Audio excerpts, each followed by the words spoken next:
Je m'appelle Annie Lalande, je suis une résidente en chirurgie générale et une étudiante au doctorat en durabilité environnementale à l'Université de la Colombie-Britannique. Donc, l'utilisation des outils digitaux incluant les soins virtuels sont une stratégie qui est très importante pour diminuer l'empreinte du système de la santé sur l'environnement. Non seulement ça aide les patients parce qu'on évite toutes les émissions qui sont associées au voyage des patients jusqu'au centre hospitalier, mais on évite aussi tout l'impact de l'utilisation des ressources à l'hôpital aussi. Il y a beaucoup de données en fait qui supportent l'intégration judicieuse des soins virtuels dans le domaine de la santé. Et ce qu'on s'est rendu compte, c'est au niveau de la province, quand on intégrait jusqu'à 3 visites virtuelles, qui étaient équivalentes dans le fond en virtuel et en personne, on peut avoir des émissions de gaz à effet de serre liées au transport des patients de près de 60 %.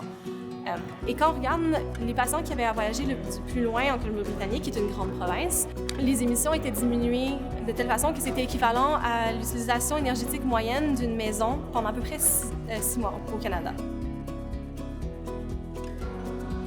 L'intégration des soins virtuels, par exemple, peut augmenter l'accès aux patients qui vivent dans des régions rurales, qui vivent dans des endroits à grande distance de centres hospitaliers, et ça leur permet de rester dans leur communauté et d'avoir accès à des soins de haute qualité. On a une belle opportunité où améliorer la santé des patients, en général, diminue les pressions sur le domaine de la santé